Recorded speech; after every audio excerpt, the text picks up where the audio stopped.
British advanced pain clinic, నొప్పి మాయం, surgery దూరం. For appointments 9155515563.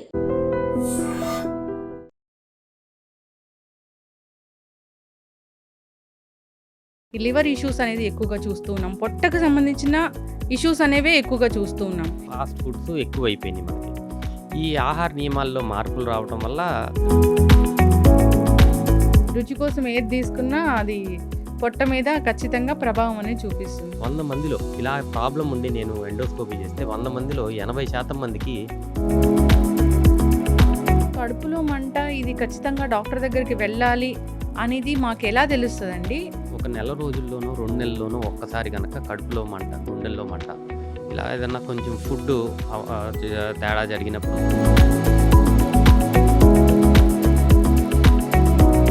ప్రతిరోజు కడుపులో మంట రావటం. మీరు చెప్పిన ఆ బ్యాక్టీరియా అనేది అసలు పొట్టలో ఉండకూడదు, పెరగకూడదు అంటే ఏం చేయాలి డాక్టర్ గారు? రెగ్యులర్గా అవుట్ సైడ్ ఫుడ్ తీసుకునే వాళ్ళల్లో ఎక్కువ శాతం మనం చూస్తూ ఉంటాము.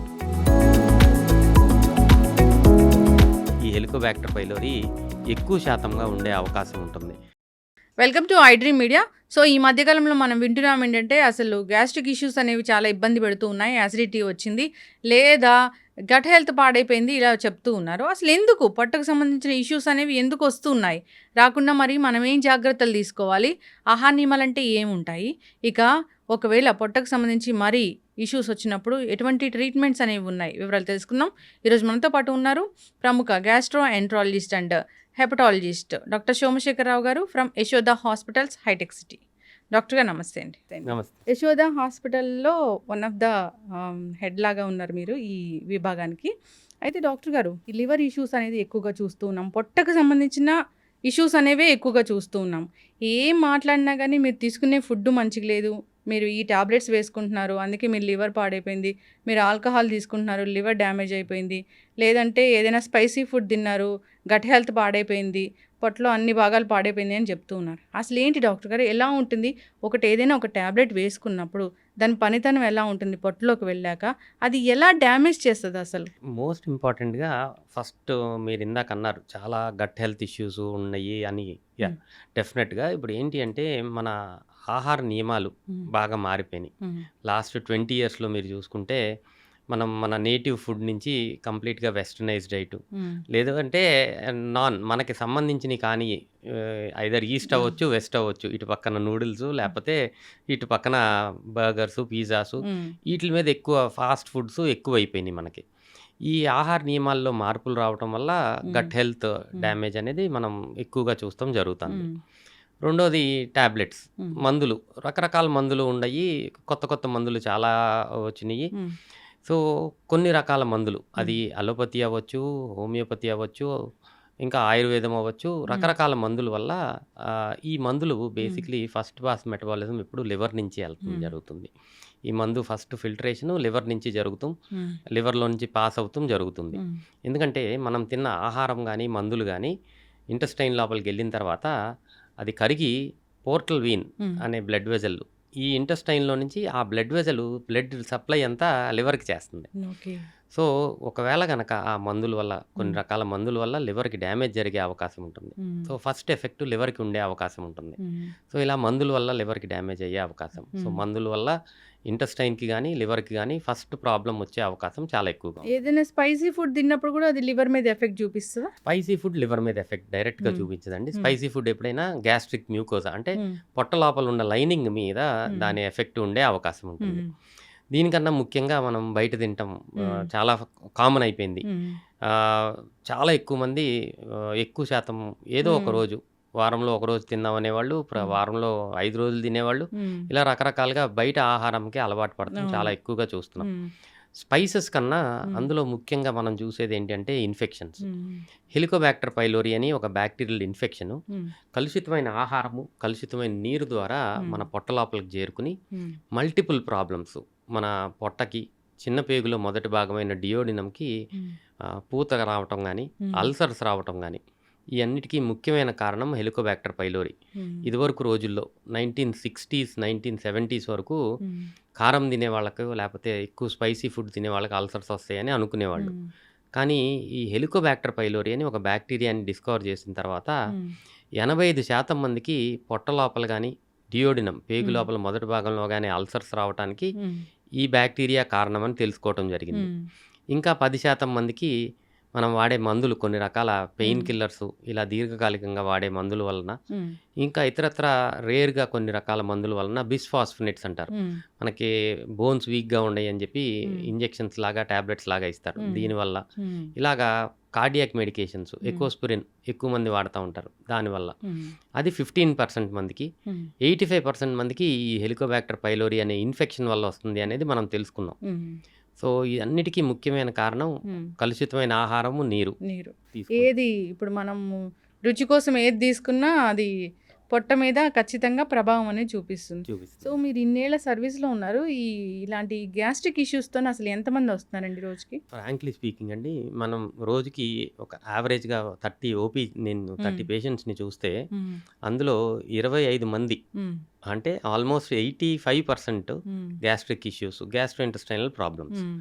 ఎక్కువ శాతం మంది నేను చెప్పిన అప్పర్ గ్యాస్ట్రోఇంటెస్టైనల్ సింప్టమ్స్ అంటే హ్మ్. గుండెలో మంట గాని, హ్మ్. పొట్ట లోపల మంట గాని, ఇలాగ ఆహారం తీసుకోక ముందు కొంతమందికి, హ్మ్. తిన్న వెంటనే చాలా ఎక్కువగా ఉంటాం. హ్మ్. ఇలాంటి సమస్యలతో కనీసం 75% మంది ఓపీ మేము హ్మ్. వీళ్ళనే చూస్తాము. హ్మ్. మోస్ట్ ఆఫ్ ద టైమ్ ఎక్యూట్‌గా ఇమ్మీడియేట్‌గా టెస్టులు చేయాల్సిన అవసరం ఉండదు. కానీ హ్మ్. దీర్ఘకాలికంగా ఇదే ప్రాబ్లమ్ ఉంటాంది నాకు రిపీటెడ్‌గా వస్తాంది అంటే హ్మ్. మనం ఎండోస్కోపీ కంపల్సరీ చేసి చూస్తాం. హ్మ్. ఎండోస్కోపీ చేసినప్పుడు నేను ఇందాక మాట్లాడిన హెలికోబాక్టర్ పైలోరీ బ్యాక్టీరియా కోసం టెస్టింగ్ కూడా చేస్తాం. హ్మ్. 100 మందిలో ఇలా హ్మ్. ప్రాబ్లమ్ ఉండి నేను ఎండోస్కోపీ చేస్తే 100 మందిలో 80% మందికి హ్మ్. హెలికోబాక్టర్ పైలోరీ ఇన్ఫెక్షన్ చూస్తాం జరుగుతుంది. హ్మ్. యెస్. అయితే డాక్టర్ గారు అసలు గ్యాస్ట్రిక్ ఇష్యూ అదంటే అది చాలా లైట్ తీసుకుంటారు జనరల్‌గా గాని. సో, ఏముంది ఒకటి బయట దొరికే మెడికల్ షాప్‌లో దొరికే ఏదో ఒక సిరప్ లాంటిదో లేదా ఈనోల్ లాంటివి అలాంటివి తీసుకుంటారు. సప్రెస్ అయిపోతూ ఉంటుంది. అసలు చాలా కూల్‌గా ఉంటాము. సో, అట్లాంటి కేసులు బాగా అక్యూట్ అయిపోయి, బాగా క్రానిక్ అయిపోయి వచ్చిన వాళ్ళు ఏం ప్రాబ్లమ్‌తో వస్తారండి అసలు? యాహ్! యాక్చువల్లీ హ్మ్. ఏంటి అంటే హ్మ్. ఎప్పుడన్నా ఒక్కసారి హ్మ్. అంటే ఒక 2, 3 హ్మ్. నెలలకొక్కసారి కొంచెం కడుపు ఉబ్బరంగా ఉండటం, కొంచెం హ్మ్. హెవీ ఫుడ్ తిన్నాకుంటే హ్మ్. ఎప్పుడన్నా ఒక్కరోజు ఈనో తీసుకుంటే 2, 3 మంత్స్‌లో ఒక్కసారి దట్ హ్మ్. ఈస్ ఫైన్ అండి. హ్మ్. కానీ ప్రతిరోజు ఇబ్బందిగా ఉండి, హ్మ్. వారంలో 2, 3 రోజులు ఇబ్బంది వస్తుంది. హ్మ్. ఇలాగే ఈనో తీసుకొని సరిపెట్టేస్తా ఉంటే హ్మ్. వీళ్ళకి డెఫినిట్‌గా లోపల హ్మ్. నెమ్మదిగా అల్సర్ డెవలప్ అవుతుంది అని హ్మ్. అర్థం. హ్మ్. ఈ అల్సర్ గనక మనం ఇగ్నోర్ చేసి టెస్టింగ్ చేసుకొని ట్రీట్ హ్మ్. చేసుకోకపోతే అల్సర్ పెరుగుతా ఉంటుంది. హ్మ్. 2 రకాల అల్సర్స్ ఉంటాయమ్మా. హ్మ్. స్టొమక్‌లో అంటే హ్మ్. పొట్ట లోపల గ్యాస్ట్రిక్ అల్సరు, హ్మ్. చిన్న పేగులోని మొదటి భాగమైన డియోడినంలో అల్సర్. హ్మ్. ఇలా 2 రకాల అల్సర్స్ వచ్చే అవకాశం ఉంటుంది. హ్మ్. గ్యాస్ట్రిక్ అల్సర్ గురించి మనం మాట్లాడుకుంటే gastric ulcer most important cause helicobacter pylori. Hmm. Helicobacter pylori infection ఇనీషియల్‌గానే అల్సర్ అవ్వదది. హ్మ్. ముందు పూతలాగా వస్తుంది. దీర్ఘకాలికంగా దీన్ని హ్మ్. పట్టించుకోకుండా ట్రీట్మెంట్ సరిగ్గా చేసుకోకపోతే హ్మ్. ఇది నెమ్మదిగా అల్సర్ కింద హ్మ్. పరిగణిస్తుంది. ఈ అదలా సింప్టమ్స్ ఉండిపోతుంది ఆ బ్యాక్టీరియా. ఆ బ్యాక్టీరియా అలాగే ఉండిపోతుంది. హ్మ్. ఇది క్రానిక్ ఇన్ఫెక్షన్. హ్మ్. ఒకవేళ మనం దాన్ని ఎరాడికేట్ చేయకపోతే హ్మ్. దీర్ఘకాలికంగా పొట్ట లోపలే ఉండిపోతుంది. దీని హ్మ్. స్పెషల్ ఇది ఏంటి అంటే మిగిలిన హ్మ్. బ్యాక్టీరియా, వైరసెస్ ఏదైనా మన హ్మ్. పొట్ట లోపల ఉన్న యాసిడ్‌తో చనిపోతాయి. హుహు. బట్ ఈ హెలికోబాక్టర్ పైలోరీకి ఆ హ్మ్. యాసిడ్‌ని ఎస్కేప్ చేసి హ్మ్. ఇంకా యాసిడ్ ఎక్కువ తయారు చేసే గుణం ఉంటుంది. హ్మ్. సో, దీనివల్ల అది ఇట్ కెన్ సర్వైవ్ యాసిడ్. హ్మ్. అక్కడే ఉండి ముందు అల్సరు. హ్మ్. ఈ అల్సర్‌ని కూడా మనం సరైన టైంలో ట్రీట్ చేయకపోతే హ్మ్. ఈ అల్సరే గ్యాస్ట్రిక్ అల్సరు హ్మ్. గ్యాస్ట్రిక్ క్యాన్సర్ లాగా పరిగణించే అవకాశం ఓహ్! ఉంటుంది. హ్మ్. So, it's very complicated. దాన్ని ఏమంటాము? పొట్టలో వచ్చే క్యాన్సర్‌ని? గ్యాస్ట్రిక్ క్యాన్సర్ హ్మ్. అంటే గ్యాస్ట్రిక్ క్యాన్సర్ అనే అంటాము. హ్మ్. Stomach cancer. హ్మ్. సో, ఇలా వచ్చే అవకాశం ఉంటుంది. హ్మ్. గ్యాస్ట్రిక్ క్యాన్సర్‌కి ముఖ్యమైన కారణం హెలికోబాక్టర్ పైలోరీ ఇన్ఫెక్షన్. హ్మ్. ఇలాగే దీర్ఘకాలికంగా హ్మ్. సింప్టమ్స్ ఉన్నా గానీ హ్మ్. ఎప్పుడో ఒకసారి టాబ్లెట్ ఏసుకుంటాం. హ్మ్. లేదంటే రెగ్యులర్‌గా ఇలా హ్మ్. ఓవర్ ద కౌంటర్ మెడికేషన్స్ తీసుకొని హ్మ్. ట్రీట్మెంట్ సరిగ్గా చేసుకోకపోతే గ్యాస్ట్రిక్ క్యాన్సర్ వచ్చే అవకాశం ఉంటుంది. ఓకే. డియోడినల్ అల్సర్ ఇందాక ఇంకొకటి హ్మ్. చెప్పాను. డియోడినల్ అల్సర్‌తో ప్రాబ్లమ్ ఏంటంటే ఇది క్యాన్సర్‌గా పరిగణించే అవకాశం లేదు. హ్మ్. కానీ ఇది కూడా హెలికోబాక్టర్ పైలోరీ ఇన్ఫెక్షన్ వల్లనే వస్తుంది. హ్మ్. కానీ డియోడినం యొక్క గోడలు అంటే హ్మ్. దాని వాలు చాలా థిన్‌గా హ్మ్. ఉంటుందనమాట. సో, దీర్ఘకాలికంగా ఇలాగా ఇనీషియల్‌గా పెయిను, హ్మ్. కడుపులో నొప్పి ఇయన్నీ సింప్టమ్స్ ఉంటాయి. హ్మ్. అప్పటికి పట్టించుకోకుండా ఓవర్ ద కౌంటర్ మెడికేషన్స్‌తో టెంపరరీగా హ్మ్. చేసుకునే వాళ్ళకి ఈ చిన్న పేగు యొక్క దారి మూసుకుపోవటం హ్మ్. అంటే డియోడినల్ స్టీనోసిస్ అంటారు. హుహు. అప్పుడు వాళ్ళకి దారి మూసుకుపోయి వాంతులయిపోతా ఉంటాయి. ఓహ్! ఇలాంటి సింప్టమ్స్‌తో ప్రెజెంట్ అయ్యే అవకాశం. హ్మ్. ఈ డియోడినల్ అల్సర్ కొంతమందిలో బ్లడ్ వెజల్ ఎక్స్పోజ్ అయిపోయి హ్మ్. రక్తస్రావం జరిగే అవకాశం, అంటే హ్మ్. బ్లడ్ వామిటింగ్‌తో ప్రెజెంట్ అయ్యే అవకాశం ఉంటుంది. హ్మ్. అరుదుగా ఈ మధ్య కాలంలో టాబ్లెట్స్ వచ్చటం వల్ల ఈ కాంప్లికేషన్ తగ్గింది గానీ, డియోడినల్ పర్ఫరేషన్ అంటారు. హ్మ్. అంటే ఆ పేగు పొర హ్మ్. సన్నగా ఉంటుంది కాబట్టి చిల్లు పడిపోయి పర్ఫరేషన్ అయ్యి అక్యూట్ ఎమర్జెన్సీ హ్మ్. ఇమ్మీడియేట్‌గా సర్జరీ చేయాల్సిన హ్మ్. అవసరం. ఇలాంటి కాంప్లికేషన్స్‌తో ప్రెజెంట్ అయ్యే అవకాశం చాలా ఎక్కువగా యెస్. ఉంటుంది. అయితే డాక్టర్ గారు, సో కడుపులో మంట ఇది ఖచ్చితంగా డాక్టర్ దగ్గరికి వెళ్ళాలి అనేది మాకెలా తెలుస్తదండి? అంటే ఫుడ్ తీసుకున్నప్పుడు అరగకపోవడం అట్లాంటి లక్షణాలలో ఏది ఉంటే మేము దాన్ని డాక్టర్ దగ్గర ఆ! వెళ్ళాలనుకోవాలి? యాక్చువల్లీ ఎప్పుడన్నా ఒక్కసారి, హ్మ్. ఒక నెల రోజుల్లోనో, 2 నెలల్లోనో ఒక్కసారి గనక కడుపులో మంట, గుండెల్లో మంట, హ్మ్. ఇలా ఏదన్నా కొంచెం ఫుడ్డు తేడా జరిగినప్పుడు జరిగే హ్మ్. అవకాశం ఉంటుంది. That can be taken as normal. హ్మ్. కానీ రెగ్యులర్‌గా హ్మ్. ప్రతిరోజు కడుపులో మంట రావటం, హ్మ్. ఏదో ఒక టాబ్లెట్ ఏసుకోవాల్సిన అవసరం ఉండటం, హ్మ్. కడుపులో నొప్పి రావటం, హ్మ్. అట్‌లీస్ట్ వారంలో 2 సార్లో, 3 సార్లో వస్తాంది అంటే హ్మ్. డెఫినిట్‌గా ఇది గ్యాస్ట్రోఎంటాలజిస్ట్‌కి చూపించుకోవాల్సిన అవసరం ఉంటుంది. ఓకే. ఇగ్నోర్ చేయకూడదు. హ్మ్. 50 సంవత్సరాలు పైబడిన వాళ్ళు ఎవరైనా సరే హ్మ్. ఇంతకుముందు ఎప్పుడూ లేకుండా హ్మ్. సడెన్‌గా ఈ కడుపులో ఉబ్బరంగా ఉండటం గానీ, హ్మ్. ఆకలి లేమి గానీ, హ్మ్. గుండెల్లో మంట ఉంది అంటే హ్మ్. డెఫినిట్‌గా కొత్తగా సింప్టమ్స్ వచ్చినియి అంటే హ్మ్. వీళ్ళు డెఫినిట్‌గా ఇన్వెస్టిగేషన్ హ్మ్. గ్యాస్ట్రోఎంటాలజిస్ట్‌ని కలవాల్సిన అవసరం ఉంటుంది. హ్మ్.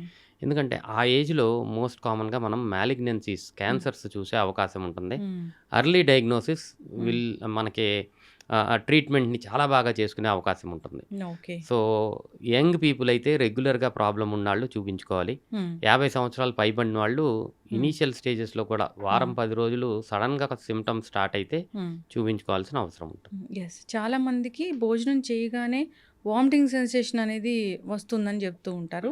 అది ఎలాంటి కండిషన్‌లో మనం చూస్తాము? భోజనం చేయగానే వామిటింగ్ సెన్సేషన్ అనేది ఎవరికీ ఉండకూడదండి హ్మ్. అసల. ఉంటాంది అంటే లోపల ఏదో ప్రాబ్లమ్ ఉంది అని హ్మ్. అర్థం. హ్మ్. మోస్ట్ ఆఫ్ ద టైమ్ తినగానే వామిటింగ్ సెన్సేషన్ ఉంది హ్మ్. అంటే పొట్ట లోపల హ్మ్. Some problem. అది హ్మ్. అల్సర్ దాకా ఉండాల్సిన అవసరం లేదు. హ్మ్. పొట్ట లోపల పూత హ్మ్. ఎరోజన్స్ అంటాము. హ్మ్. ఇలా ఉండే అవకాశము. హ్మ్. డియోడినం లోపల ఎరోజన్స్ ఇలా ఉండే అవకాశం ఉంటుంది. హ్మ్. ఇలా ఉన్నవాళ్ళు డెఫినిట్‌గా పరీక్ష చేయించుకోవాలి. హ్మ్. నేను చెప్పిన హెలికోబాక్టర్ పైలోరీ అనే బ్యాక్టీరియా కోసం టెస్టింగ్ చేసుకోవాలి. హ్మ్. అండ్ ఒకవేళ టెస్టింగ్ చేసి పాజిటివ్ వస్తే కంప్లీట్ హ్మ్. క్యూర్ చేయగలుగుతాం మనం. ఓకే. చేస్తే ఈ ప్రాబ్లమ్ నుంచి బయటపడే అవకాశం ఉంటుంది. హ్మ్. మీరు చెప్పిన ఆ బ్యాక్టీరియా అనేది అసలు పొట్టలో ఉండకూడదు, పెరగకూడదంటే ఏం చేయాలి డాక్టర్ గారు? ఫస్ట్ అండ్ ఫార్‌మోస్ట్ థింగ్ కలుషితమైన ఆహారము, నీరు. హ్మ్. ఇది మనకి ఆహ్, రెగ్యులర్‌గా ఔట్ సైడ్ ఫుడ్ తీసుకునే వాళ్ళల్లో హ్మ్. ఎక్కువ శాతం మనం చూస్తా హ్మ్. ఉంటాము.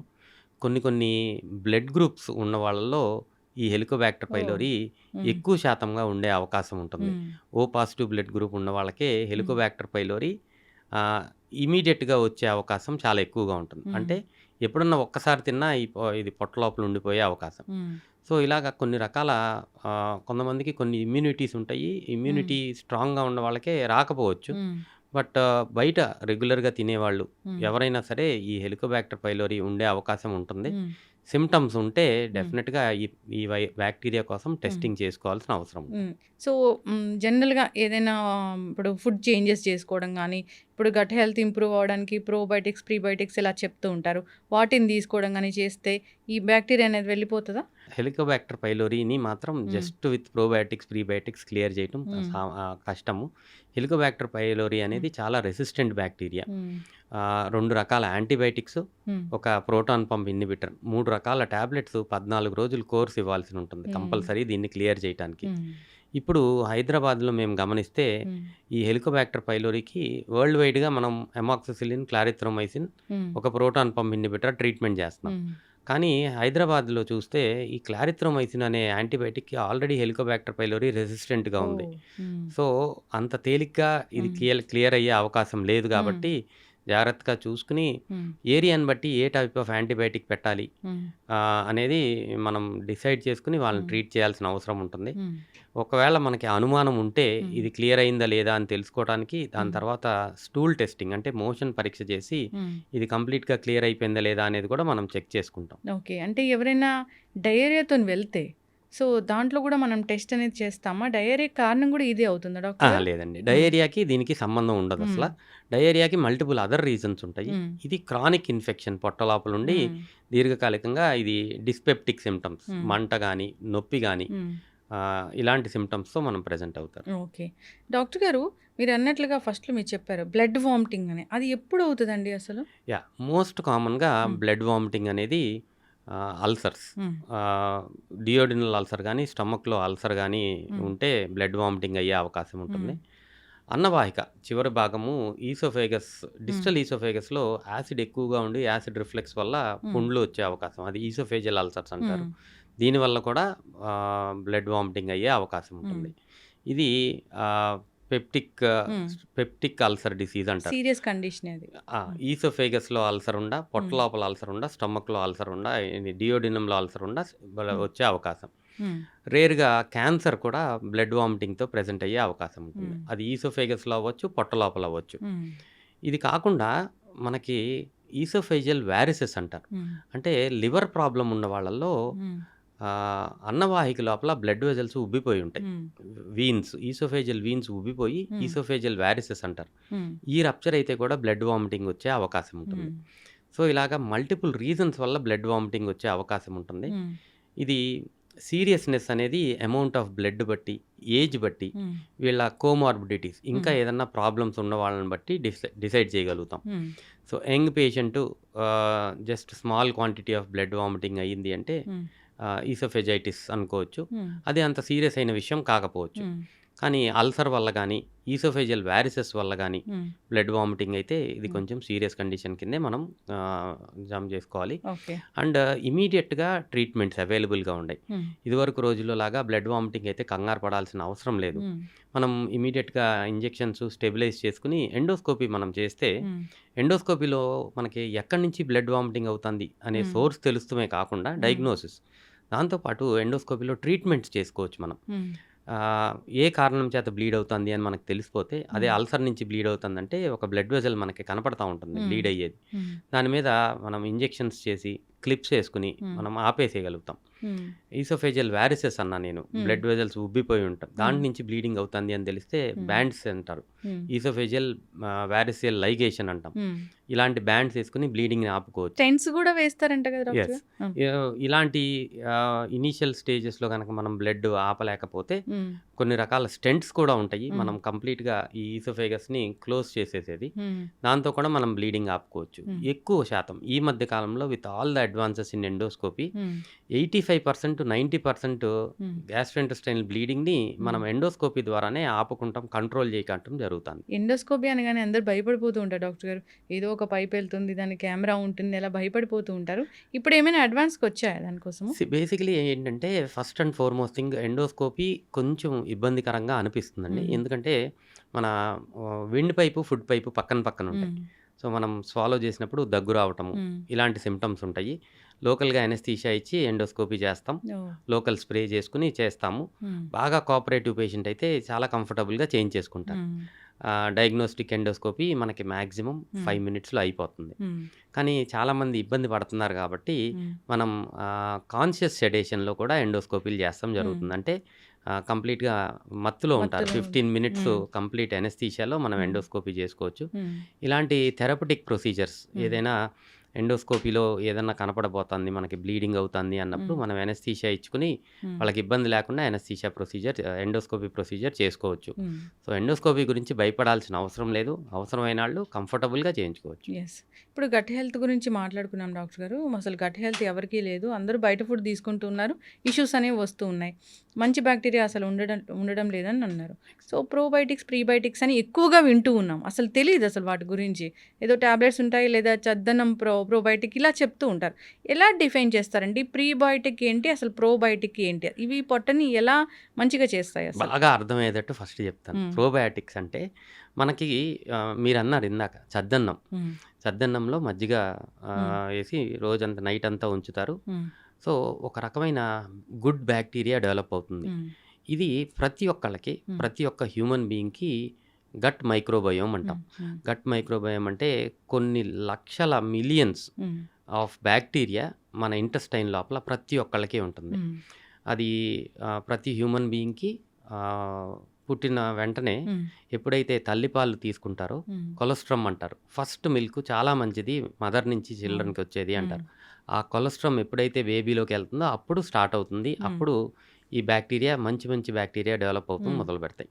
సో గట్ హెల్త్ బేబీ అప్పుడు ఎప్పుడైతే ఫస్ట్ బ్రెస్ట్ మిల్క్ తీసుకుంటారో అక్కడ స్టార్ట్ అవుతుంది మ్మ్. Gut health actually. సో మనం తినే ఆహారాన్ని బట్టి మన gut health, gut microbiome develop అవుతూ ఉంటుంది. మ్మ్. మనం తీసుకునే ఆహారంలో మీరు ఇందాక ప్రీబయోటిక్, ప్రోబయోటిక్ అన్నారు మ్మ్. చూసారా? ప్రీబయోటిక్ అంటేనేమో ఈ గుడ్ బ్యాక్టీరియా డెవలప్ అవటానికి వాటికి ఒక సబ్స్ట్రేట్ కావాలి. మ్మ్. దీన్ని ప్రీబయోటిక్ అంటాము. మ్మ్. ఈ గుడ్ బ్యాక్టీరియాని ప్రోబయోటిక్ అంటాం. మ్మ్. ఇది మనం బయట నుంచి సప్లిమెంట్ చేస్తున్నాం. మ్మ్. దానికి పేర్లు పెట్టి ప్రీబయోటిక్, ప్రోబయోటిక్ అని పేర్లు పెట్టాం. మ్మ్. బ్యాక్టీరియాని బ్యాక్టీరియాని డైరెక్ట్గా సప్లిమెంట్ చేస్తే దీన్ని ప్రోబయోటిక్ అంటున్నాము. మ్మ్. ప్రీబయోటిక్ అంటే దానికి సబ్స్ట్రేట్ని కూడా సప్లిమెంట్ చేస్తే ప్రీబయోటిక్ అని అంటున్నాం. సో ఇది న్యాచురల్గా ఎలా దొరుకుతుంది, ఇది అందరికీ తెలియాలి. మనం రెగ్యులర్గా తినే ఆహారంలో నేటివిటీ, మన ఏరియా ప్రకారం, మన నేటివిటీ ప్రకారం మనకి ఆహారాలు మ్మ్. ఇవన్నీ మనం ఎప్పటి నుంచినో అలవాటు పడిపోయి ఉన్నాం. మ్మ్. ఈ బేసిక్లీ మనం రెగ్యులర్గా తినే ఆహారమే ప్రీబయోటిక్. మ్మ్. మనం తినే ఆహారంలో పెరుగు, మజ్జిగ మ్మ్. ఇవన్నీ ప్రోబయోటిక్. మ్మ్. సో ఇవన్నీ బయటికి వెళ్ళిపోయినాయి కాబట్టి ఇవన్నీ మనం రెగ్యులర్గా మనం వాడట్లేదు కాబట్టి మ్మ్. సప్లిమెంట్స్ లాగా తీసుకోవాల్సి వస్తుంది. మ్మ్. సో మన ఒక్కొక్క ఏరియాకి, అంటే మ్మ్. ఫర్ ఎగ్జాంపుల్ ఇండియా మనం తీసుకుంటే, ఇండియాలో సౌత్ ఇండియాలో మన ఫుడ్ హ్యాబిట్స్ బట్టి మన గట్ మైక్రోబయోమ్ ఉంటుంది. మ్మ్. నార్త్ ఇండియాలో వాళ్ళ ఫుడ్ హ్యాబిట్స్ బట్టి వాళ్ళ గట్ మైక్రోబయోమ్ మ్మ్. ఉంటుంది. వెస్ట్రన్ కంట్రీలో గట్ మైక్రోబయోమ్ ఇలా it varies from person to hmm. Person. ఇప్పుడు రీసెర్చ్ ఎంత డెవలప్ అవుతుంది అంటే మన హెల్త్ మొత్తాన్ని, బాడీ యొక్క హెల్త్ మొత్తాన్ని డిటర్మిన్ చేసేదే మ్మ్. గట్ మైక్రోబయోమ్ అనేది. మ్మ్. ఒక ప్రతి ఒక్క హెల్త్ అంటే హార్ట్ హెల్త్ కానీ, మ్మ్. బ్రెయిన్ హెల్త్ కానీ, గట్ హెల్త్ కానీ, మ్మ్. Everything is determined by your gut microbiome మ్మ్. అనేది. సో గట్ మైక్రోబయోమ్ అనేది మ్మ్. చాలా ఇంపార్టెంట్. దాన్ని మనం కాపాడుకోవాలి. మ్మ్. ప్రతి ఒక్కరికి గుడ్ బ్యాక్టీరియా ఉంటుంది. మ్మ్. ఎప్పుడైతే మనం ఆహారం బయట నుంచి తీసుకుంటాం, రకరకాల ఇన్ఫెక్షన్స్ వస్తాయో, మ్మ్. ఈ గుడ్ బ్యాక్టీరియా నెమ్మదిగా తగ్గిపోతూ ఉంటుంది. మ్మ్. ఎప్పుడైతే ఈ గుడ్ బ్యాక్టీరియా తగ్గిపోతుందో అప్పుడు డిజార్డర్స్, మ్మ్. మనకి ప్రాబ్లమ్స్ వస్తున్నాయి. మ్మ్. ఇన్ఫెక్షన్స్ అనేది ప్రతి ఒక్కరికి మరి బయటికి కనిపించేది. మ్మ్. ఇది కాకుండా లోపల సిస్టమ్ మ్మ్. డ్యామేజ్ అవుతూ ఉంటుంది. ఇలాగా మ్మ్. ఏ రోజైతే గట్ మైక్రోబయోమ్, గుడ్ బ్యాక్టీరియా తగ్గిపోయి మ్మ్. బ్యాడ్ బ్యాక్టీరియా పెరిగిపోతుందో మ్మ్. అప్పుడు డిసీజెస్ స్టార్ట్ అవుతాయి. Yes. Not just gut diseases, అంటే మ్మ్. పొట్టకి సంబంధించింది కాకుండా కాదు. మిగిలిన డిసీజెస్ కూడా అలా డెవలప్ అవుతున్నాయి అనేది మ్మ్. ఇప్పుడు కొత్త థియరీ. మ్మ్. సో దీన్ని మనం చాలా చోట్ల ఎక్స్పెరిమెంట్స్ ప్రూవ్ జరుగుతుంది. మ్మ్. సో ప్రతి ఒక్కళ్ళు స్టిక్ టు యువర్ బేసిక్స్. మ్మ్. పెరుగు తినండి రోజు, మజ్జిగ తాగండి అందరూ, మ్మ్. బయట ఫుడ్స్ అవాయిడ్ చేయండి. ఎక్సెసివ్గా ఏమంటారు, ఆయిలీ ఫ్యాటీ మ్మ్. ఫుడ్స్ ఇవన్నీ తీసుకున్నప్పుడు మ్మ్. ఈ గట్ మైక్రోబయోమ్ తగ్గిపోతూ ఉంటుంది. ఎక్కువసేపు డైజెషన్కి తీసుకునే ఫుడ్స్ కూడా గట్టిని పాడు చేస్తాయి డాక్టర్ గారు. ఇప్పుడు నాన్ వెజ్ లాంటివి ఎక్కువసేపు టైం పడుతుంది. నాన్ వెజిటేరియన్ వల్ల గట్ ప్రాబ్లం అవుతుంది. మ్మ్. Non వెజిటేరియన్లో ఎక్సెసివ్గా oils, hmm. Excessive fat, hmm. For example red meat వల్ల ప్రాబ్లం ఉంటుంది. మ్మ్. ఎగ్ వైట్ మ్మ్. దానివల్ల ప్రాబ్లం ఉండదు. రెండిటికి చాలా డిఫరెన్స్ ఉంటుంది. Okay. So good protein, balanced డైట్లో గుడ్ ప్రోటీన్ ఉండాలి. మ్మ్. బట్ రెడ్ మీట్లో ఎక్సెసివ్గా ఫ్యాట్స్ ఉంటాయి. మ్మ్. ఇలా బ్యాలెన్స్ చేసుకోవాల్సిన అవసరం ఉంటుంది. మ్మ్. ఇందాక మీరు ప్రీబయోటిక్, మ్మ్. మనం రెగ్యులర్గా పండ్లు, కాయగూరలు ఇవన్నీ దే యాక్ట్ యాజ్ ప్రీబయోటిక్స్. మ్మ్. అవి గట్ మైక్రోబయోమ్ గ్రోత్కి హెల్ప్ చేస్తూ ఉంటాయి. మ్మ్. సో అది మనం ఖచ్చితంగా ఫ్రూట్స్ తీసుకోవాలి. డాక్టర్సే చెప్తున్నారు మజ్జిగ ఇలాంటివి తీసుకోవాలని. నిజంగా పెరుగు తీసుకోవడం, మజ్జిగ తీసుకోవడం, అట్లా తీసుకునే వాళ్ళని అయ్యో వీళ్ళు ఎవరో పాతకాలం వల్ల చూస్తూ ఉన్నారు డాక్టర్ గారు. ఎక్కడ చూసినా ఫ్రైడ్ ఫుడ్స్ ఇలాంటివే ఉన్నాయి. సో గట్టంతా పాడైపోతూ ఉంది. సో ఎప్పుడైనా హెల్దీ హ్యాబిట్స్ ఉండేలా చూసుకోవాలని కోరుకున్నాను డాక్టర్ గారు. అయితే లివర్ ఇష్యూస్ అండి చాలా మందిలో మనం చూస్తూ ఉన్నాము. ఈ ఏదైనా ఆల్కహాల్ తీసుకుంటే అది లివర్ మీద ఎఫెక్ట్ చూపిస్తుంది అట్లా చెప్తూ ఉంటారు. ఏదైనా ఒక ట్యాబ్లెట్ వేసుకుంటే లివర్ మీద ఎఫెక్ట్ చూపిస్తుంది అన్నప్పుడు అసలు ఎందుకు లివర్ మీద ఇవి ఎఫెక్ట్ చూపిస్తాయి? యాంటీబయాటిక్స్ అయితే మరీ ఎక్కువగా చూపిస్తాయని చెప్తారు. మెకానిజం అనేది ఎలా ఉంటుంది? Same thing. ఇందాక మనం ఆల్కహాల్ కానీ, మెడికేషన్స్ కానీ, ఏదైనా సరే మనం పొట్ట లోపలికి వెళ్ళిన తర్వాత ఫస్ట్ పాస్ అనేది లివర్ లోపలికే జరుగుతుంది. ఎందుకంటే ఇంటెస్టైన్స్లో నుంచి బ్లడ్ సప్లై ఎక్కువ శాతం లివర్ లోపలికి వెళ్తుంది. సో ఏదైనా టాక్సిన్ మన బాడీలోకి ఎంటర్ అయినప్పుడు ఆల్కహాల్కి ఫిల్టరేషన్ కెపాసిటీ ఉంటుంది. ఆల్కహాల్ అంటే లివర్ ఫిల్టర్ లాగా హెల్ప్ చేస్తుంది. మిగిలిన సిస్టమిక్ సర్క్యులేషన్లోకి వెళ్లకుండా. ఆల్కహాల్ కూడా సిమిలర్గా అదే లైన్స్లో, డ్రగ్స్ అయినా సరే సిమిలర్గా అదే లైన్స్లో మనం చూసుకుంటే ఫస్ట్ మేజర్ ఎఫెక్ట్ లివర్ మీద ఉంటుంది కాబట్టి డ్యామేజ్ ఇనీషియల్గా లివర్ మీద ఉండే అవకాశం చాలా ఎక్కువగా ఉంటుంది. ఇట్ ఈస్ అగైన్ మళ్ళీ డిటర్మిన్డ్ బై మల్టిపుల్ జీన్స్, అంటే జెనెటిక్ ఎఫెక్ట్స్. ఒక్కొక్కళ్ళకి ఒక్కొక్క రకమైన జీన్స్ ఉంటాయి. ఈ ఆల్కహాల్ ఫర్ ఎగ్జాంపుల్ మనం మాట్లాడుకుంటే ఆల్కహాల్ డీహైడ్రోజినేస్ అని ఒక రకమైన ఎంజైమ్ ఉంటుంది. మన జీన్స్ని బట్టి ఆ ఎంజైమ్ లెవెల్స్ బాడీలో ఉంటాయి. కొంతమందికి అది ఎక్కువగా ఉంటుంది, ఆల్కహాల్ ఎఫెక్ట్స్ పెద్ద ఎక్కువగా ఉండకపోవచ్చు. కొంతమందికి అది చాలా తక్కువగా ఉంటే వాళ్ళ లివర్ డ్యామేజ్ తొందరగా జరిగిపోతుంది. So it varies. మీరు ఎలా చూస్తున్నారు డాక్టర్ గారు పేషెంట్స్ని? అంటే ఆల్కహాల్ తీసుకొని లివర్ డ్యామేజ్ అయిన వాళ్ళని చూస్తున్నారా, లేదా రకరకాల కారణాల వల్ల, వేరే ఇతర కారణాల వల్ల లివర్ డ్యామేజ్ అయిన వాళ్ళని చూస్తున్నారా? ఫర్ ఎగ్జాంపుల్ నేను 100 పేషెంట్స్ లివర్ డిసీజెస్తో చూస్తే అందులో 50% ఆల్కహాల్ వల్ల ఉంటారు డెఫినెట్గా. కానీ 50% నాన్ ఆల్కహాలిక్ కేసెస్ కూడా ఉంటాయి. సో అవగాహన చాలా తక్కువగా ఉంది దాని గురించి.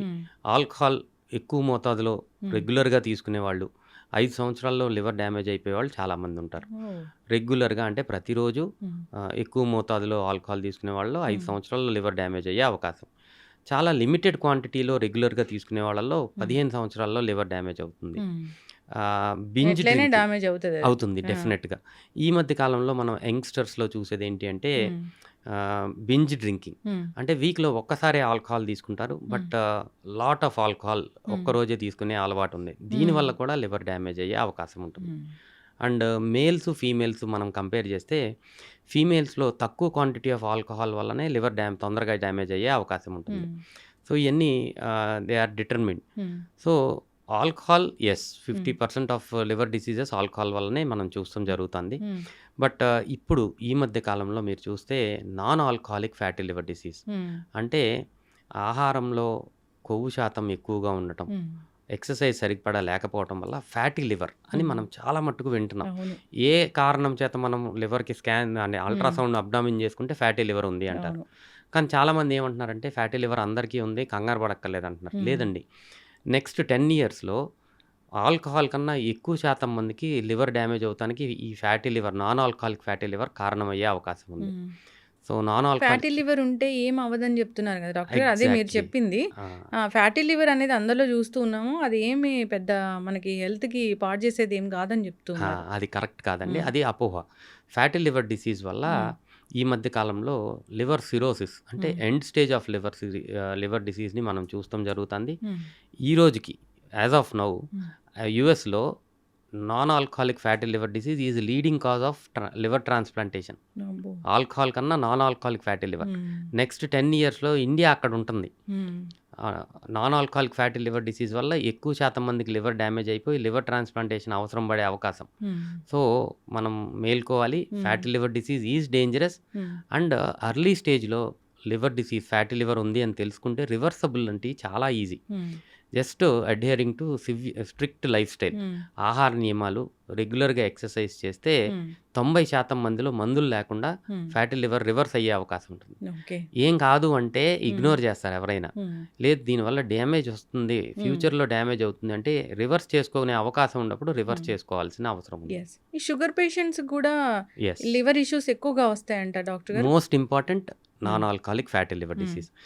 మనం ఇప్పుడు ఈ ఫ్యాటీ లివర్ డిసీజ్ ఆల్కహాల్ తీసుకునే వాళ్ళల్లో మనం చూస్తామంటే ఒబిసిటీ, కొంచెం లావుగా ఉండే వాళ్ళల్లో, అన్కంట్రోల్ డయాబెటీస్ దీర్ఘకాలికంగా ఉండే వాళ్ళల్లో ఎక్కువ శాతం మందిలో మనం చూస్తాం జరుగుతుంది. ఈ మధ్య కాలంలో మనం అబ్జర్వ్ చేయాల్సింది ఇండియాలో ఏంటి అంటే ఒబిసిటీ అంటే అందరూ BMI చూస్తారు, కానీ ఇండియాలో మనం చూసుకోవాల్సింది అబ్డామినల్ ఒబిసిటీ, పొట్ట యొక్క చుట్టుకొలత. ఇది ఎక్కువగా ఉండే అవకాశం భారతదేశంలో ఉంది. దానివల్లనే మనకి diabetes capital of the world India. అలాగే ఫ్యాటీ లివర్ కూడా వీళ్ళల్లోనే వస్తుంది. సో వెయిట్ ఒక్కటే మనం చూసుకోవద్దు. అబ్డామినల్ ఒబిసిటీ, పొట్ట చుట్టుకొలత కనుక 36 ఇంచెస్ కన్నా ఎక్కువ ఉన్న వాళ్ళందరికీ ఫ్యాటీ లివర్ ఉండే అవకాశం ఉంటుంది. జాగ్రత్తగా ఉండాల్సిన అవసరం. అయితే డాక్టర్ గారు, లివర్ చెడిపోయింది అంటే స్కిన్ కూడా మనకి చెప్పేస్తుంది అంటారు. దానిలో వాస్తవం ఎంత? నిజంగానే స్కిన్లో ఎలాంటి చేంజెస్ అనేవి మనం చూస్తూ ఉంటాం. సో లివర్ ప్రాబ్లం వచ్చినప్పుడు అందరికీ జాండీస్ వచ్చే అవకాశం ఉండదు, కానీ కొంతమందిలో జాండీస్ కనపడుతుంది, కళ్ళు పచ్చగా అవుతాం. అలాగే ఫేర్గా ఉండే వాళ్ళకి స్కిన్ కూడా పచ్చగా కనపడుతుంది. ఇది కాకుండా కొన్ని రకాల లివర్ డిసీజెస్లో స్లేట్ కలర్, అంటే స్కిన్ కొంచెం నల్లగా అవుతూ మొదలు పెడుతుంది. స్లేట్ కలర్లో స్కిన్ చేంజ్ అయ్యే అవకాశం ఉంటుంది. ప్రైమరీ బిలియరీ కొలాంజైటిస్ అని ఒక రకమైన లివర్ డిసీజ్లో స్కిన్ డార్క్గా అవుతుంది మనం చూస్తాం. సిరోసిస్ ఆఫ్ లివర్ ఏ కారణం చేత వచ్చినా కానీ నెమ్మదిగా పిగ్మెంటేషన్, స్కిన్ మీద మొత్తం పిగ్మెంటేషన్ డార్క్ కలర్లో మారిపోయే అవకాశం మనం చూస్తూ ఉంటాం. ఇది ఎక్కువ శాతంలో. ఫేర్గా ఉండే వాళ్ళలో బ్రూయిసెస్, రెడ్ కలర్ స్పాట్స్ బాడీలో కనపడే అవకాశం చాలా ఎక్కువగా ఉంటుంది. ఇవన్నీ changes skin lesions liver disease అనేది ఇండైరెక్ట్ ఎవిడెన్స్ మనకి చెప్తా ఉంటాయి. ఎస్. ఇప్పుడు క్లెన్జింగ్ అని ఇప్పుడు ఒక గాజు దాంట్లో మనం ఒక ఫిల్టర్లో అన్ని రకాల వెజిటబుల్స్ అవన్నీ వేసేసి, లీఫీ వెజిటబుల్స్ అవన్నీ వేసేసి ఆ వాటర్ని తీసుకుంటే లివర్ క్లెన్స్ అవుతుంది అని అంటారు. దానిలో వాస్తవం ఎంత? ఇక్కడ ఏంటి అంటే మీరు చెప్పిన దాంట్లో antioxidants, fresh vegetables, fresh leaves, fresh vegetables వాటిల్లో యాంటీ ఆక్సిడెంట్ శాతం చాలా ఎక్కువగా ఉంటుంది. సో దీంతో లివర్ మొత్తం నార్మల్ అయిపోతుంది. అంతకు ముందు దాని తర్వాత ఏమైనా చేయొచ్చు అంటే నేను ఒప్పుకున్న దాంతో. ఎప్పుడు మనం తీసుకునే ఆహారము మంచిగా ఉండాలి. అదే లివర్ని క్లీన్గా ఉంచు. డాక్టర్ గారు, ఇప్పుడు ఈ లివర్ అనేది చాలా మంచిది, ఇది మొత్తం పాడైపోయినా కొంచెం ఉన్నా కానీ దాన్ని మళ్ళీ సరి చేయొచ్చు అంటారు. అది ఎట్లాగా? లివర్తో ప్రాబ్లం అది గుడ్ అండ్ బ్యాడ్ రెండు దానివల్లనే ఉంది. లివర్కి ఏ ప్రాబ్లం వచ్చినా మనకి సిమ్టమ్స్ లాస్ట్ స్టేజ్ డ్యామేజ్ అయ్యే వరకు తెలియదు. ఎందుకంటే ఆ రీజనరేషన్ కెపాసిటీతో లివరు చాలా రోజులు యుద్ధం చేస్తుంది. అంటే దాని ఫంక్షనాలిటీని మెయింటైన్ చేస్తానికి బాగా ట్రై చేస్తుంది. లాస్ట్ స్టేజ్ వరకు డ్యామేజ్ అయిపోయే వరకు మనకి సిమ్టమ్స్ అనేవి బయటికి రావు. సో ఒకసారి సిమ్టమ్స్ వచ్చినాయి అంటే లివర్ హ్యాస్ గివెన్ అప్ అనేది అర్థం. సో అది ఒక రకంగా బ్యాడ్, ఎందుకంటే సిమ్టమ్స్ తెలియట్లా. It's a silent killer. Early స్టేజ్లో లివర్కి ప్రాబ్లం వస్తుంది అని మనం తెలుసుకోగలిగితే, సో ఏదైతే దేనివల్ల చెడు జరుగుతుందో తెలుసుకుని మనం దాన్ని ఆపేసే అవకాశం ఉంటుంది. సో కొంతమందిలో జాండీస్ లాగా ప్రజెంట్ అవుతుంది, విచ్ ఈస్ గుడ్. అప్పుడు మనం వెంటనే తెలుసుకుంటాం, ట్రీట్మెంట్ చేసుకుంటాం. సో అలాగా లివర్కి డెఫినెట్గా రీజనరేషన్ కెపాసిటీ చాలా ఎక్కువగా ఉంటుంది. అందుకనే లివర్ అర్లీ స్టేజ్లో డ్యామేజ్ ఉన్నప్పుడు సో మనం కనుక్కోగలిగి ఈ ఏదైతే డ్యామేజ్ కాజ్ చేస్తుంది, ఫర్ ఎగ్జాంపుల్ ఆల్కహాల్ ఆపేసామనుకోండి, లివర్ రీజనరేట్ అయ్యి మళ్ళీ నార్మల్సీకి వచ్చే అవకాశం చాలా ఎక్కువగా ఉంటుంది. Fatty liver disease, hepatitis B, hepatitis C అనే వైరసెస్ వల్ల లివర్ డ్యామేజ్ అవుతుంది. అర్లీ స్టేజ్లో కనుక్కుని ఈ వైరసెస్ని మనం ట్రీట్ చేస్తే మళ్ళీ రీజనరేట్ అయ్యి మళ్ళీ నార్మల్సీకి వచ్చేస్తుంది. గుడ్ అండ్ బ్యాడ్ రెండు దీంట్లోనే ఉన్నాయి. ఈ హెపటైటిస్ బి, హెపటైటిస్ సి అనేవి ఎవరిలో వస్తాయి డాక్టర్ గారు? Hepatitis B and hepatitis C basically blood and ఈ బ్లడ్ ప్రొడక్ట్స్ వల్ల ట్రాన్స్మిషన్ అవుతుంది. అంటే ఎవరైనా అపరిశుభ్రమైన బ్లడ్, అంటే బ్లడ్ బ్యాంక్స్లో సరైన బ్లడ్ బ్యాంక్స్లో బ్లడ్ తీసుకోకుండా బ్లడ్ ట్రాన్స్ఫ్యూజన్స్ చేసుకున్న, ఇంజెక్షన్స్, నీడిల్స్, సిరంజెస్ రీయూజ్ చేస్తున్నారు. ఇప్పటికి కూడా 5% ఇండియాలో జరుగుతుంది. ఇలాంటి వాటి వల్ల హెపటైటిస్ బి ఒకరి నుంచి ఒకరికి ట్రాన్స్మిట్ అయ్యే అవకాశం, సెక్షువల్ ట్రాన్స్మిషన్ వల్ల ఒకరి నుంచి ఒకరికి ట్రాన్స్మిట్ అయ్యే అవకాశం, తల్లి నుంచి పిల్లలకి during the pregnancy, delivery transmit అయ్యే అవకాశం చాలా ఎక్కువగా ఉంటుంది. సో హెపటైటిస్ సి ఇదివరకు రోజుల్లో ఐవి డ్రగ్ అబ్యూస్ ఎక్కువ చేసే వాళ్ళల్లో హెపటైటిస్ సి ఎక్కువగా చూస్తూ ఉండేవాళ్ళమే. సో ఇలాగా ఏదైనా సరే needles, syringes, blood to blood transmission వల్ల హెపటైటిస్ బి, హెపటైటిస్ సి ఉంటుంది. డయాలసిస్ రెగ్యులర్గా చేయించుకునే వాళ్ళల్లో ఈ హెపటైటిస్ బి, హెపటైటిస్ సి ఉండే అవకాశం ఉంటుంది.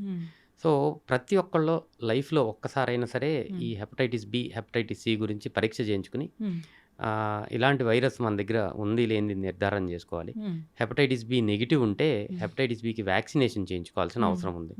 3 doses of hepatitis B vaccine చేయించుకుంటే లైఫ్ లాంగ్ హెపటైటిస్ బి రాకుండా ఉండే అవకాశం ఉంటుంది. ఎప్పుడు అంటే ఏ ఏజ్లో తీసుకోవాలి డాక్టర్ గారు? యాక్చువల్లీ 2011 నుంచి మనకి యూనివర్సల్ ఇమ్యునైజేషన్ ప్రోగ్రాంలో పుట్టిన పిల్లలందరికీ ఇస్తున్నారు. సో చిన్న పిల్లల నుంచి పెద్దవాళ్ళ వరకు ఏ ఏజ్లో అయినా సరే వ్యాక్సినేషన్ చేయించుకోవచ్చు. ఎప్పుడు వ్యాక్సినేషన్ చేయించుకోలేదు అంటే మాత్రం ఏ వయసులో అయినా సరే 3 doses ఆఫ్ వ్యాక్సినేషన్ కంపల్సరీ చేయించుకోవాలి. ఈ లివర్ ట్రాన్స్ప్లాంటేషన్ అనేది ఎవరికి అవసరం అవుతుంది, ఎంత డ్యామేజ్ అయ్యాక అవసరం అవుతుంది, ట్రాన్స్ప్లాంట్ అయ్యాక నార్మల్గా వాళ్ళ లైఫ్ అనేది ఉంటుందా? సో లివర్ ట్రాన్స్ప్లాంటేషన్ అనేది సిరోసిస్ ఆఫ్ లివర్, అంటే liver end stage liver disease, cirrhosis వచ్చిన తర్వాత కూడా వీళ్ళకి దానివల్ల కాంప్లికేషన్స్ వస్తాం జరుగుతుంది. అంటే రక్తవాంతులని ఇందాక చెప్పాను, వ్యారిసెస్ రప్చర్ అయ్యి కడుపు లోపల నీరు చేరుకోవటం, పొట్ట లోపల నీరు, కాళ్ళలో నీరు, ఇలాగా ఎక్కువ నీరు చేరుకుంటాం. కొంతమందికి హెపాటిక్ ఎన్సెఫలోపతి అంటారు. లివర్ ఫిల్టర్ లాగా పనిచేస్తుంది. ఈ ఫిల్టరేషన్ కెపాసిటీ తగ్గిపోయి బ్రెయిన్‌లోకి అమ్మోనియా అంతా ఎళ్ళిపోయి మత్తుగా అయిపోవటం.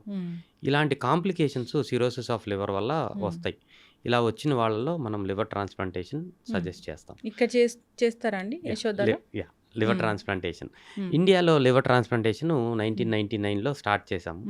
ఇండియాలో చూస్తే ఇప్పటికి మనకి 25 ఇయర్స్ ఆఫ్ గుడ్ ఎక్స్‌పీరియన్స్ ఉంది. లివర్ ట్రాన్స్‌ప్లాంటేషను నేను as a person with my team 500 liver transplants experience ఉంది మాకు. యశోద హాస్పిటల్‌లో కూడా లివర్ ట్రాన్స్‌ప్లాంటేషన్ చాలా ఎక్కువ చేస్తాము.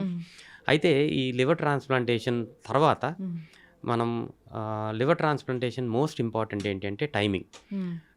టూ ఎర్లీగా లివర్ ట్రాన్స్‌ప్లాంటేషన్ చేయకూడదు. టూ లేట్‌గా కూడా లివర్ ట్రాన్స్‌ప్లాంటేషన్ చేయకూడదు. టైం అంటే మనకి ఈ పేషెంట్స్‌ని రెగ్యులర్‌గా ఫాలో అవుతున్నప్పుడు వీళ్ళకి కొన్ని స్కోరింగ్ సిస్టమ్స్ బట్టి వీళ్ళ సివియరిటీ ఆఫ్ లివర్ డిసీజ్ మనం అసెస్ చేస్తాం. మెల్డ్ సోడియం అనే ఒక స్కోర్ సిస్టమ్‌తో మనం వీళ్ళ సివియరిటీని అసెస్ చేసుకుని వీళ్ళు 15 to 20 ఆ మెల్డ్ స్కోర్ ఉన్న టైంలో మనం ట్రాన్స్‌ప్లాంట్ సజెస్ట్ చేస్తాం. ఆ టైంలో ట్రాన్స్‌ప్లాంట్ చేస్తే లివర్ ట్రాన్స్‌ప్లాంటేషన్ అనేది హార్ట్, లంగ్, కిడ్నీ ఇవన్నీ నార్మల్‌గా ఉన్న పర్సన్‌కే చేస్తానికి ప్రయత్నం చేస్తాం. ఇలాంటి ప్రాబ్లమ్స్ ఉన్న వాళ్ళకి ఇంకా ప్రాబ్లం తర్వాత ఎక్కువ అయ్యే అవకాశం ఉంటుంది కాబట్టి. సో వీళ్ళకి ఓన్లీ లివర్ ప్రాబ్లం ఉంది అంటే మనం సెలెక్ట్ చేసుకుని టైంకి కనుక ట్రాన్స్‌ప్లాంట్ చేయగలిగితే ఎక్సలెంట్‌గా ఉంటుంది పోస్ట్ లివర్ ట్రాన్స్‌ప్లాంట్ వీళ్ళ life survival. Quality of life before transplantation, after transplantation చాలా చాలా మెరుగవుతుంది. లైఫ్ స్పాన్ అంటారా, దాని తర్వాత 20-30 ఇయర్స్ నార్మల్‌గా ఉండే అవకాశం చాలా ఎక్కువగా ఉంటుంది. ఎప్పుడు డాక్టర్‌ని సంప్రదిస్తూ ఉండాలి. రెగ్యులర్‌గా హెల్తీ హ్యాబిట్స్ ఉండాలా? ఇనీషియల్‌గా ఫస్ట్ 1 ఇయర్ ఎవ్రీ మంత్ చూస్తామమ్మా. రెండో సంవత్సరం 3 నెలలకు ఒకసారి చూస్తాము. మూడో సంవత్సరం 6 నెలలకు ఒకసారి చూస్తాం. ఐదో సంవత్సరం నుంచి సంవత్సరంలో ఒక్కసారి చూస్తే సరిపోతుంది. 20-30 ఇయర్స్ వరకు వాళ్ళకి ఇబ్బందులు ఏమి ఉండవు. ఉండేవి. తర్వాత ఏమైనా వచ్చే అవకాశం ఉంటుంది. జనరల్‌గా డిపెండ్స్ ఆన్ అది age. That is not related to liver disease. ఇంకా వేరే రకరకాల రీజన్స్ వల్ల ఏదైనా ప్రాబ్లమ్స్ రావచ్చు కానీ లివర్ ట్రాన్స్‌ప్లాంటేషన్ సక్సెస్ఫుల్‌గా జరిగిన వాళ్ళకి లైఫ్ స్పాన్ అంతా నార్మల్‌గా ఉంటుంది. వేరే వేరే ఇబ్బందులు ఏమీ ఉండవు. లివర్ ట్రాన్స్‌ప్లాంటేషన్‌లో అడ్వాంటేజ్ ఏంటంటే ట్రాన్స్‌ప్లాంటేషన్ జరిగిన తర్వాత ఏ ట్రాన్స్‌ప్లాంటేషన్ జరిగినా బాడీ ఆ పార్ట్‌ని రిజెక్ట్ చేయకుండా ఇమ్యూనో సప్రెషన్ అని కొన్ని రకాల మందులు ఇస్తాం. లివర్ ట్రాన్స్‌ప్లాంటేషన్‌లో ఆ ఇమ్యూనో సప్రెషన్ చాలా తక్కువగా ఉంటుంది. సో వీళ్ళకి కాంప్లికేషన్స్, సైడ్ ఎఫెక్ట్స్ కూడా చాలా చాలా తక్కువగా ఉంటాయి. ఇనీషియల్‌గా ఆ ఫస్ట్ 14 డేస్, దాని తర్వాత ఫస్ట్ 3 మంత్స్ మోర్ ఇంపార్టెంట్. దాని తర్వాత life span will be comfortable. Quality of life చాలా బాగుంటుంది. ఈ లివర్ ట్రాన్స్‌ప్లాంటేషన్‌కి లివర్ వేరే వాళ్ళ దగ్గర నుంచి తీసుకొని వీళ్ళకి ఇస్తారా? లివర్ ట్రాన్స్‌ప్లాంటేషన్ మనం 2 రకాలుగా చేస్తున్నాం ఇక్కడ. ఇప్పుడు డిసీజ్డ్ డోనార్ లివర్ ట్రాన్స్‌ప్లాంటేషన్ మనకి తెలంగాణ, ఆంధ్రప్రదేశ్లో జీవన్ దాన్ ప్రోగ్రామ్ అని ఒకటి ఉంది. It's very nice programme. It is government sponsored. So ఈ ఆర్గాన్ ట్రేడింగ్ ఇలాంటివన్నీ జరగకుండా జాగ్రత్తలు తీసుకుంటానికి ఇది స్టార్ట్ చేయటం జరిగింది. ఎవరికైనా సరే లివర్ ట్రాన్స్‌ప్లాంటేషన్ అవసరం ఉంటే మనము ఈ జీవన్ దానికి అప్లికేషన్ పెట్టుకుంటాం. మీ డాక్టర్ త్రూ, మీ హాస్పిటల్ త్రూ ఎక్కడైతే ట్రాన్స్‌ప్లాంటేషన్ చేస్తున్నారో అక్కడి నుంచి అప్లికేషన్ పెట్టుకుంటారు. ఈ అప్లికేషన్ పెట్టుకుంటే మీ బ్లడ్ గ్రూపు, మీ ఏజ్, మీ బరువు ఇవన్నీ డీటెయిల్స్ వాళ్ళ దగ్గర ఉంటాయి. మీ డిసీజ్ యొక్క సివియరిటీ కూడా వాళ్ళకి రెగ్యులర్‌గా అప్డేట్ చేస్తూ ఉండాలి మనం. దాన్ని బట్టి లివర్ ఆర్గాన్ని అలొకేట్ చేస్తాం జరుగుతుంది. వాళ్ళు ప్రొక్యూర్ చేసేది బ్రెయిన్ డెడ్ పేషెంట్స్ నుంచి ఆర్గాన్స్ ప్రొక్యూర్ చేసినప్పుడు త్రూ జీవన్ దాన్ ప్రోగ్రాము ఈ ఆర్గాన్స్ దొరుకుతుంది. ఇది డిసీజ్ డోనర్. కానీ ఇంకొక రకమైన transplantation is live donor liver transplantation. అంటే ఫర్ ఎగ్జాంపుల్ నాకు లివర్ ప్రాబ్లం ఉంటే నా బ్రదరు ఫిట్‌గా ఉంటే కనుక ఆయన హాఫ్ ఆఫ్ హిస్ లివర్ నాకు ఇచ్చే అవకాశం ఉంటుంది. సో సేమ్ బ్లడ్ గ్రూప్ ఉండి ఇద్దరం ఈక్వల్ వెయిట్లో ఉంటే కనుక హాఫ్ ఆఫ్ హిస్ లివర్ నాకు డొనేట్ చేయొచ్చు. వైఫ్ కానీ, బ్రదర్ కానీ, సిస్టర్ కానీ, మదర్, ఫాదర్, లేకపోతే ఫాదర్కి అవసరమైతే డాటర్, సన్, ఇలాగ ఫస్ట్ డిగ్రీ రిలేటివ్స్ నుంచి మనం లివర్ తీసుకునే అవకాశం ఉంటుంది. దీనికి కూడా పర్మిషన్స్, ప్రూఫ్స్ అన్నీ తీసుకుని రావాలి. సో అలా చేసినప్పుడు మనం liver transplantation, living donor liver transplantation ఇది చాలా సక్సెస్‌ఫుల్‌గా జరుగుతుంది. అవతల వాళ్ళకి ఏమవ్వదా డాక్టర్ గారు? డెఫినెట్‌గా వాళ్ళందరినీ మనం ఎవాల్యుయేట్ చేసుకుని లివర్ వాల్యూమ్స్, ఈ ఫర్ ఎగ్జాంపుల్ నేను లివర్ డొనేట్ చేద్దాం అనుకుంటే నా లివర్ యొక్క వాల్యూమ్ ఎంత ఉంది చూసుకుంటాము. ఫర్ ఎగ్జాంపుల్ నేను 70 కేజెస్ వెయిట్ ఉంటే నాకు 700 గ్రామ్స్ ఆఫ్ లివర్ ఉండిపోతే సరిపోతుంది. మిగిలిన లివర్ నేను డొనేట్ చేయగలుగుతాను. సో సేమ్ థింగ్ రిసిపియంట్కి ఎవరికైతే లివర్ అవసరమో ఆయన 70 కేజెస్ ఉంటే ఆయనకి 700 గ్రామ్స్ లివర్ ఉంటే సరిపోతుంది. సో యావరేజ్గా మనకి 1500 to 1600 గ్రామ్స్ లివర్ ఉంటుంది ప్రతి ఒక్కరికి. సో దాంట్లో హాఫ్ ఆఫ్ ఇట్ ఇస్తే నేను డొనేట్ చేస్తే నా లివర్ మళ్ళీ 3 monthsలో నార్మల్ సైజ్కి వచ్చేస్తుంది. రీజనరేషన్, ఇందాక మీరు అన్న రీజనరేషన్ ఇక్కడ క్లియర్గా తెలుస్తుంది. ఖచ్చితంగా డాక్టర్ గారు చాలా చక్కటి ఇన్ఫర్మేషన్ అండి. పొట్టకు సంబంధించి కావచ్చు, ఈ లివర్ ఇష్యూస్కి సంబంధించి కావచ్చు, జనరల్గా మేము చూస్తూ ఉంటాం ఏంటంటే గ్యాస్ట్రిక్ ఇష్యూ వచ్చింది, దానికి ట్యాబ్లెట్స్ వేసుకుంటున్నాము, డాక్టర్ గారు ఒక నెల మందులు వాడమన్నారు, బిఫోర్ ఫుడ్ తీసుకోమన్నారు, తగ్గిపోతుందని చెప్పారు అని అట్లా వాడుతూ ఉంటారు. ఆ నెల పోయి 10 నెలలు అవుతుంది, సంవత్సరం వరకు కూడా వాడుతూ ఉంటారు. మీరు చెప్పిన రకరకాల ఇష్యూస్ అనేవి వస్తాయి, డ్యామేజ్ అవ్వడము, ఇంకా అసలు ఫుడ్ అరగకపోవడం, ఇలాంటి ఇష్యూస్ వస్తాయి డాక్టర్ గారు. సో అలా కాకుండా మంచి జాగ్రత్తలు తీసుకుంటూ మంచి ఆహార నియమాలు పాటిస్తూ ఇష్యూ వస్తే డాక్టర్ ఎన్ని రోజులు వాడమంటే అన్ని రోజులు మందులు వాడి ఇష్యూ పెరిగితే కనుక ఖచ్చితంగా డాక్టర్ని సంప్రదిస్తే అది వేరే లెవెల్కి వెళ్లకుండా ఉంటుంది. చాలా మంచి ఇన్ఫర్మేషన్ అండి. ఇంకా అంతేకాదు లివర్ ఇష్యూస్ కూడా చాలామందిని ఇబ్బంది పెడుతున్నాయి. ఈ ఇష్యూ వచ్చిన వెంటనే డాక్టర్ని సంప్రదిస్తే అది ఏంటి, మందులతో తగ్గుతుందా, అది సర్జరీ వరకు వెళ్ళాల్సి ఉంటుందా అనేది వాళ్ళు డిసైడ్ చేస్తారు. సో రకరకాల చెట్ల మందులు, పసర మందులు ఇవన్నీ వేసుకుంటూ ఉంటారు. డాక్టర్లు అయితే అసలు అలాంటివి వాడొద్దని చెప్తూ ఉంటారు. సో అట్లాగా ఎడ్యుకేట్ చేయాలని కోరుకుందాం డాక్టర్, ఎడ్యుకేట్ అవ్వాలని కోరుకుందాం డాక్టర్ గారు. ఈ సిరీస్ అనేది కంటిన్యూ చేద్దాము. ఇంకా చాలా క్వశ్చన్స్ ఉన్నాయి నాకు. చాలా చక్కటి ఇన్ఫర్మేషన్ అండి. ధన్యవాదాలు. Thank you.